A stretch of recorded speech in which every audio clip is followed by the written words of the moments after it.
त्रिपाठी आपका अपने चैनल में स्वागत करती हूँ। तो आज का टॉपिक प्रीपोजिशन शुरू करने से पहले मैं आपसे कुछ बातें करना चाहती हूँ और आपको ये बताना चाहती हूँ, आपको इस बात के लिए कन्विंस करना चाहती हूँ कि किस प्रकार से ये जो वीडियोस हैं बहुत ही प्लानिंग के साथ आए हैं और ये उन बच्चों के लिए भी बहुत ही अधिक यूजफुल हैं जो स्कूल्स में पढ़ रहे हैं, क्योंकि मैं इन्हीं वीडियोस के थ्रू जो आपका एडिटिंग वाला क्वेश्चन आता है, ओमिशन वाला क्वेश्चन आता है, रीअरेंजमेंट वाले जो सेंटेंसेस आते हैं वो भी कवर होंगे। साथ ही साथ यदि आप कंपटीशन की तैयारी कर रहे हैं तो भी आपके लिए ये वीडियोस बहुत ही यूजफुल है। तो होप आपको ये चीज क्लियर हुई होगी। तो हम अपने टॉपिक की ओर आगे बढ़ते हैं। आज का टॉपिक शुरू करने से पहले बस एक बात और कि हम अभी पार्ट्स ऑफ स्पीच को ही कवर कर रहे हैं। पार्ट्स ऑफ स्पीच में मैंने अब तक नाउन, प्रोनाउन और वर्ब कंप्लीट करा दिया है और इसी वर्ब में मैंने नॉन फाइनाइट भी कंप्लीट करा दिया है और मैंने मोर देन 52 और 53 जो वीडियोस हैं मैंने केवल अभी तक इन्हीं 3 टॉपिक पे दिए हैं। और इतने अधिक ज्यादा वीडियोस होने के पीछे जो रीजन है कि एक तो मैंने ये कोशिश की है कि जो वीडियोस है बहुत बड़े, उनका जो ड्यूरेशन है वो लंबा ना हो, एक तो ये कारण भी हो सकता है। और दूसरी बात मैंने आपको फिर से वही बताया कि मैंने बहुत ही प्लान के साथ इन वीडियोस को बनाया है, तो आपके लिए बहुत ही यूजफुल है। और आज मैं जो हूँ प्रीपोजिशन शुरू करने जा रही हूँ। This is one of the very important, या अदर वर्ड्स में it is very very very important topic for schooling and for the competition as well. तो ये बहुत ही इंपॉर्टेंट है, हम इसको समझने की कोशिश करते हैं। सबसे पहले हम इसकी डेफिनेशन से इसको समझने की कोशिश करेंगे ये आखिर है क्या। देखिए, सबसे पहले इसकी डेफिनेशन देखते हैं। इट रिलेट्स अ नाउन और pronoun with some other words in a sentence that could be a noun, pronoun, verb और एडजेक्टिव। ठीक है, ये एक ऐसा वर्ड होता है जो एक नाउन और प्रोनाउन को, मतलब एक सेंटेंस में जो नाउन और प्रोनाउन आया है उस नाउन और प्रोनाउन को, फिर से समझिएगा, प्रीपोजिशन के बाद जो नाउन या प्रोनाउन आता है, मैं एक सेंटेंस लिख दूं,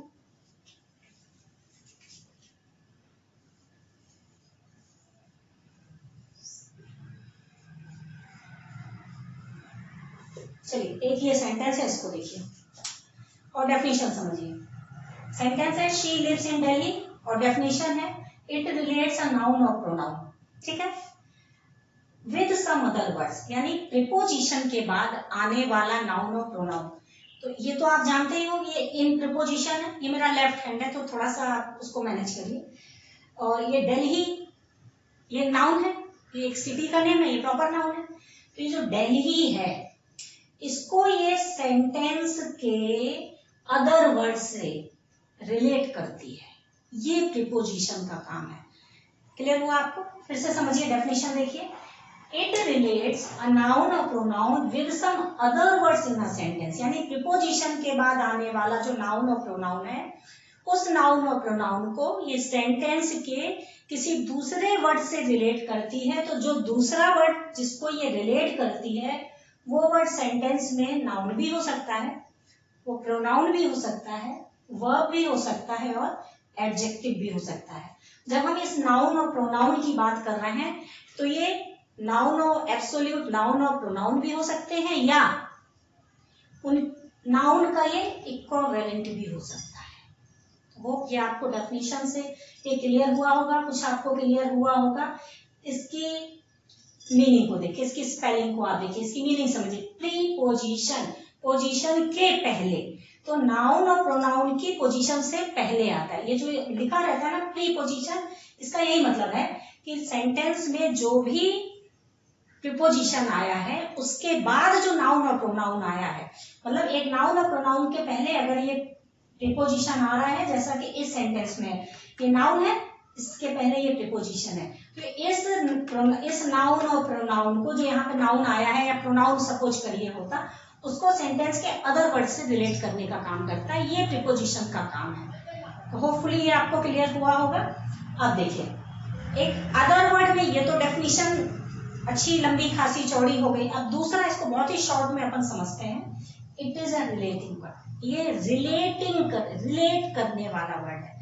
फिर वही बात वही है जो यहाँ पे थी, जो 3 लाइन में 4 लाइन में लिखी हुई थी, वही बात एक छोटे से सेंटेंस में आ गई है। क्या? It is a relating word, ये एक रिलेटिंग वर्ड है जो नाउन और प्रोनाउन को सेंटेंस के दूसरे वर्ड से रिलेट करता है। जिस वर्ड से वो रिलेट करता है वो नाउन भी हो सकता है, प्रोनाउन भी हो सकता है, नाउन का इक्विवेलेंट भी आ सकता है और वर्ब भी हो सकता है और एडजेक्टिव भी हो सकता है। तो होपफुली ये आपको क्लियर हुआ होगा, आप इतना नोट कीजिए, उसके बाद फिर हम आगे चलते हैं।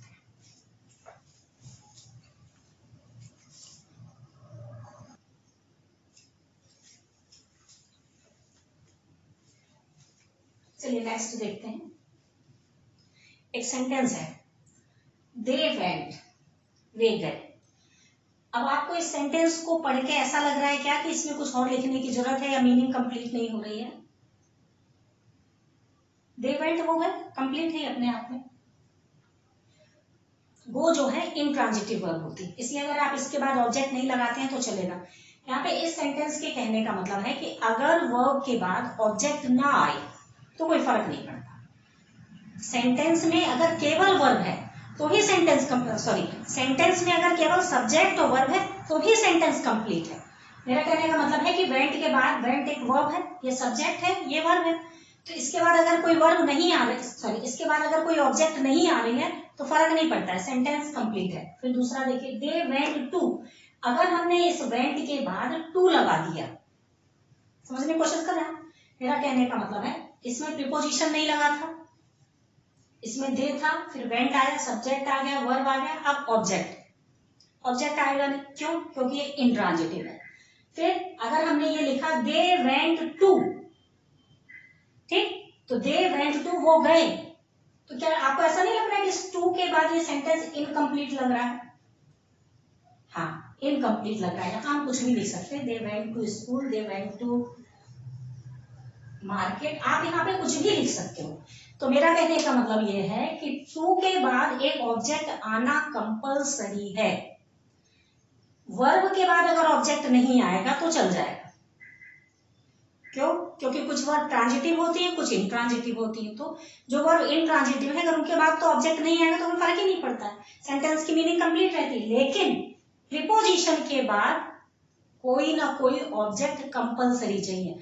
अगर मेरे वीडियो को वो बच्चे देख रहे हैं जो एडवांस लेवल की स्टडी कर चुके हैं, तो देखिए भाई, मैं आपको एक चीज प्रीपोजिशन में बता देती हूँ कि कुछ ऐसे एग्जांपल्स हैं जो केवल जो है ऑब्जेक्ट नहीं लेते, लेकिन वो बहुत ही एडवांस लेवल है, अभी हम उसकी बात नहीं कर रहे हैं। अभी हम एक बेसिक कंसेप्ट और जनरल रूल की बात कर रहे हैं कि जो प्रीपोजिशंस होते हैं वो अपने बाद ऑब्जेक्ट लेते ही लेते हैं, ठीक है? तो दे वेंट टू मार्केट, अब ये सेंटेंस है, वो कहाँ गए? मार्केट गए। तो ये आपको ये कंसेप्ट क्लियर हो गया कि इस प्रीपोजिशन के बाद ऑब्जेक्ट का आना कंपलसरी है। ये क्लियर हुआ आपको? अब कुछ सेंटेंस अपन देखते हैं, समझते हैं कि आखिर प्रीपोजिशन वर्क किस प्रकार से करते हैं, ठीक है, और उनके आने की जरूरत क्या है। एक सेंटेंस देखिए, she came in the class, वो क्लास में आई, ये है प्रीपोजिशन। अब देखिए, एक हम क्वेश्चन करते हैं, शी केम वेयर, ये जो सेंटेंस है यहां से यहां तक, ये किस बात का आंसर दे रहा है? ये किस बात का आंसर दे रहा है? ये आंसर दे रहा है she came in the class. She came where, वो कहाँ आई? इन द क्लास, ठीक है। तो ये जो इन है उसका ऑब्जेक्ट है क्लास, और ये जो क्लास नाउन है ना, ये रिलेट कर रहा है वर्ड केम को। क्लियर? समझ आ रहा है ना आपको? क्लास नाउन है और ये किसको रिलेट कर रहा है? केम को। अब दूसरा देखिए, they found Mamta in the class, उन्होंने ममता को क्लास में पाया, ये इन प्रीपोजिशन है। अब देखिए अच्छे से समझिएगा, दे फाउंड ममता वेयर, उन्होंने ममता को कहां पाया? इन द क्लास, ठीक है। लेकिन ये जो क्लास है, क्या ये ममता को रिलेट नहीं कर रहा है? इस वाले सेंटेंस में जो क्लास था ये केम को रिलेट कर रहा था, लेकिन इस वाले सेंटेंस में जो वर्ड, जो नाउन क्लास है, वो किसको रिलेट कर रहा है? ममता को रिलेट कर रहा है। और ममता क्या है? नाउन है। यानी ये जो है इन द क्लास, जो ये फ्रेज का वर्क कर रहा है, और ममता नाउन है, नाउन की विशेषता बताने वाला एडजेक्टिव, यानी इन द क्लास ये यहां से यहां तक एडजेक्टिव फ्रेज की तरह वर्क कर रहा है, यानी ये यहाँ पे एडजेक्टिव की तरह काम कर रहा है। क्लियर? समझ आया? नेक्स्ट देखिए, she is in the class, इसमें देखिए इन है, ठीक है, ये प्रीपोजिशन है। शी इज, अब क्वेश्चन करते हैं, she is where in the class, तो ये वेयर को आंसर कर रहा है। लेकिन ये जो वर्ड क्लास है ये किसको रिलेट कर रहा है, शी। क्लियर? ये जो वर्ड देखो इनके बाद द क्लास आया, ये नाउन है। अब ये जो वर्ड क्लास है ये किसको रिलेट कर रहा है, ये शी को रिलेट कर रहा है, ठीक है। और शी क्या है, शी प्रोनाउन है ना, प्रोनाउन है। और जो word in the class pronoun को क्वालिफाई कर रहा है, तो जो वर्ड प्रोनाउन को क्वालिफाई करता है वो क्या होता है, नाउन। और प्रोनाउन को क्वालिफाई करने वाले एडजेक्टिव होते हैं, तो ये भी यहाँ पे एडजेक्टिव फ्रेज की तरह वर्क कर रहा है। क्लियर? अब इसको देखिए, they found Mamta happy in the class, उन्होंने ममता को क्लास में खुश पाया। अब फिर से देखिए, इन प्रीपोजिशन है, ठीक है, इन प्रीपोजिशन हो गया। अब देखिए, they found Mamta happy, sorry they found Mamta how, उन्होंने ममता को कैसा पाया।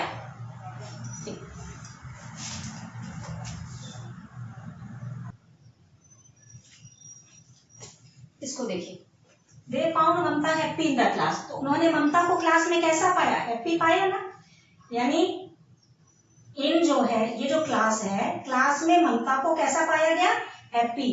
तो ये हाउ को आंसर कर रहा है, और हाउ को आंसर कौन करता है, कैसा पाया, हैप्पी। तो हाउ को आंसर करता है एडवर्ब, ये यहाँ पे एडवर्ब फ्रेज की तरह वर्क कर रहा है। तो होपफुली ये आपको क्लियर हुआ होगा, ये बहुत ही इंपॉर्टेंट बेसिक है। और ये सारे बच्चों के लिए, ये उन बच्चों को तो जो स्कूल में है उनको हो सकता है ऐसा लगता हो कि ये जरूरी नहीं है, लेकिन जो कॉम्पिटिशन की तैयारी कर रहे हैं उनके लिए ये बहुत इंपॉर्टेंट है। तो आप इसको लिखिए, इसके बाद बस हम एक सेंटेंस लेते हैं।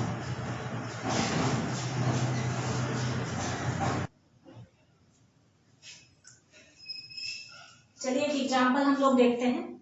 My mother came dash Thursday evening, मेरी माँ थर्सडे को आई। देखिएगा, ये डेफिनेट टाइम, पहले इसको थोड़ा सा समझ लेते हैं, फिर आप इसको फिल करेंगे, अपने से याद कर लेंगे। देखिए, डेफिनेट टाइम के लिए हम एट का यूज करते हैं, डेफिनेट डे के लिए ऑन का यूज होता है, डेफिनेट मंथ के लिए इन का यूज होता है। देखिए, डेफिनेट मंथ को भी थोड़ा सा आप समझ लीजिए, क्या डेफिनेट मंथ प्रिस्क्राइब है। डेफिनेट मंथ तो एक ड्यूरेशन है ना, 28 डेज का, 30 डेज का भी हो सकता है, 31 डेज का भी हो सकता है। ऐसे ही वीक, अगर हम वीक की भी बात करते हैं तो वीक क्या है, 7 डेज का एक ड्यूरेशन है, ठीक है। तो यानी ड्यूरेशन के लिए हम इन का यूज करते हैं। फिर देखिए, डेफिनेट ईयर, उसमें भी हम इन का यूज करते हैं। तो अगर हम समझें अच्छे से, तो जो डेफिनेट ईयर है वो भी तो ड्यूरेशन है। ड्यूरेशन का मतलब है एक ईयर का क्या मतलब है, 365 डेज है, तो हम इनका ही यूज करेंगे, ठीक है। अब हम नेक्स्ट देखते हैं, डेफिनेट डेट जब आती है तो ऑन का यूज होता है, और जब डेफिनेट लोकेशन की बात होती है तो भी हम एट का यूज करते हैं। अब हम इस सेंटेंस को देखते हैं, my mother came dash Thursday evening, Thursday आ गया, ये डेफिनेट डे है, तो आप देख लीजिए डेफिनेट डे कहाँ पे लिखा है, ये टाइम है, डेफिनेट डे में ऑन का यूज लिखा है। सिंपल, ये बहुत इंपॉर्टेंट है, ये आप इसको नोट कर लीजिए। मैं तब तक फिर जो है, फिर इसके बाद हम लोग एक सेंटेंस लेंगे और ये सारे करके देखेंगे, ठीक है। आप नोट कीजिए फटाक से।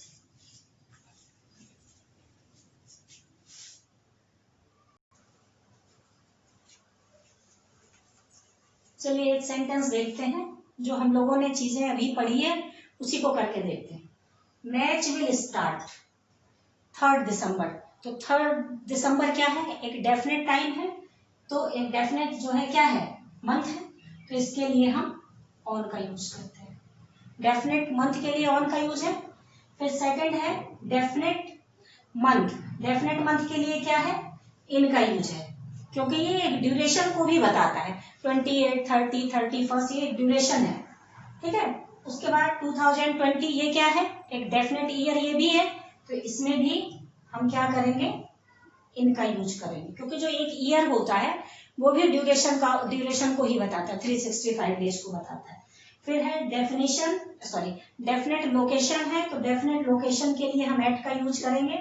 Match will start at civil line, ठीक है। फिर है मैच विल स्टार्ट, अब टाइमिंग की बात हो रही है, डेफिनेट टाइम है एट 10 o'clock, ये आपको पता है कि एट का ही यूज होता है। फिर है डेफिनेट डे, तो डेफिनेट डे के लिए किसका यूज होता है, ऑन का यूज होता है। तो ये हो गया ऑन मंडे। फिर आ गया नेक्स्ट वीक। वीक क्या है, ये भी एक ड्यूरेशन 7 डेज का ड्यूरेशन है, तो इसमें भी किसका यूज होगा, इन का यूज होगा। तो होपफुली आपको ये कंसेप्ट क्लियर हुए होंगे जो मैंने आपको बताया, ये बहुत ही इंपॉर्टेंट है और मैंने इसको इस प्रकार से डिजाइन किया है कि इक्वली जो है जो स्कूल में पढ़ रहे हैं उनके लिए भी, साथ ही जो कंपटीशन की तैयारी कर रहे हैं उनके लिए भी, दोनों के लिए यूजफुल हो। यदि आपको मेरी कंसेप्ट डीलिंग अच्छी लगी हो तो प्लीज शेयर कर दें, इसको सब्सक्राइब कर दें और लाइक जरूर करें और कमेंट्स बॉक्स में जाके जरूर लिखें कि आपको मेरी कंसेप्ट डीलिंग कैसी लगी। Thank you so much. मिलते हैं फिर से नेक्स्ट वीडियो में। बाय।